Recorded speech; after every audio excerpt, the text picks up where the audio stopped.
একটা নয় দুটো রানী। আপনি কে সত্যি করে বলুন, আমি আসল, বিশ্বাস করুন।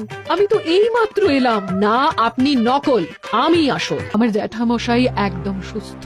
এই মহিলা নিশ্চয়ই ভুয়ো চিঠি দিয়ে নিজের রাজবাড়িতে ঢোকার সুযোগ খুঁজছিল। একদম বাজে কথা বলবেন না। আপনারা দুজনেই তো সেনাপতিকে চেনেন, বলুন তো সেনাপতির আসল নাম কি? সনাতন সেন, আচ্ছা, আপনাদের বাপের বাড়ি কোথায়? বিজয়গড়। দূর দূর গড়গড় করে সবই বলে দিচ্ছে। এভাবে হবে না, অন্য কোনো উপায় ভাবো। আমার সব গয়না চুরি হয়ে গেল, এবার আমি কি করব? রানী তুমি কেঁদো না, সেই সকাল থেকে কেঁদেই চলেছ। আমি তো প্রহরীকে খোঁজ করতে পাঠিয়েছি। এই সব প্রহরী কর্মচারী কাউকে বিশ্বাস হয় না আমার। আজ থেকে সবাইকে ছুটি দিয়ে দেব। কি বলছো তুমি? সবাইকে ছুটি দিয়ে দিলে রাজবাড়ির কাজ কে করবে? কেন? আমাদের সবচেয়ে বিশ্বাসযোগ্য সভাসদ গোপাল আজ থেকে রাজবাড়ির সব কাজ গোপাল করবে। কি বলছো? আপনি কি বলতে চাইছেন?